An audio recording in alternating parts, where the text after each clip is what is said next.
Hey everyone, how's it going? I am Pastor Jim here, and I just wanted to talk with you just about a couple of things here. I want to ask a question first. How many of you all want to see better days? Sounds like a simple question, but let me ask it again. How many of you all want to see better days? Y'all, there's a quote, and I probably can't remember the quote word for word, but I can tell you, have you ever heard something on the lines of this? And it says, life is not about what happens, but it's more so about how you respond to what happens. Life is not about what happens, but it's more about how you respond.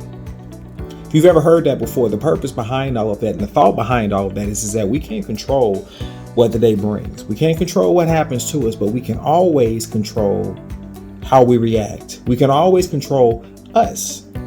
No matter what happens, we can't control what somebody else does. We can't control the situations that we end up in, but we can always control us. Y'all, there's a scripture here in Psalm chapter 34, verse 12 through 14, and it says, "Whoever of you loves life and desires to see many good days, keep your tongue from evil and your lips from telling lies.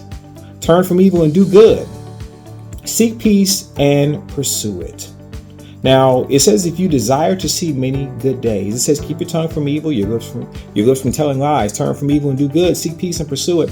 Now, there's so many different things there that we can talk about, but the one thing I specifically want to deal with today is the last part of it where it says seek peace and pursue it. So it's telling you that if you want to see many good days, there are a few other things that you should do, but one of them is to seek peace and pursue it. So just thinking about that right there, seeking peace, if you're looking for better days, seek peace. Go after it. What is the specific thing that is saying here is that peace, it is something that can be found. If you're looking for peace, look for it because it can be found. Peace can be found. Okay, so how do we find this peace? There's a scripture here in Isaiah chapter 26:3, and this is from the English Standard Version. And it says, "You keep him in perfect peace, whose mind is stayed on you." Why? Because he trusts in you.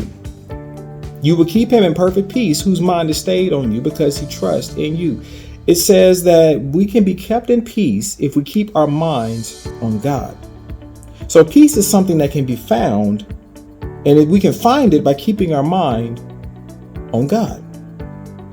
Keeping our mind on God. We can't control what happens to us, but we can control us. And if we're searching for peace, we need to get our mind off of what's happening, getting our mind on the things that we can control, and focus our mind on God. That's where we can find peace. Y'all, simply put, get your mind off the problem. You never know what's going to happen, but don't focus so much on the problem. Focus on God. Keep your mind on God. There's a scripture in John 16:33, and it says, "I have told you these things so that in me you may have peace.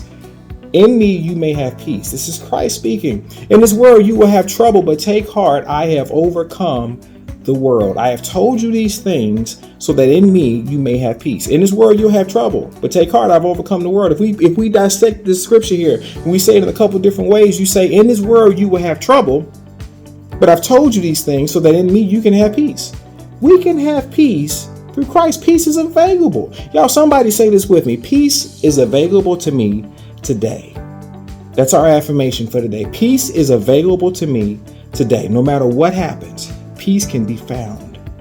No matter what happens, peace can be found. It's something that we can search for, something that we can get. It's available and it's there. So find your peace today in God. Y'all say it one last time with me. Peace is available to me today.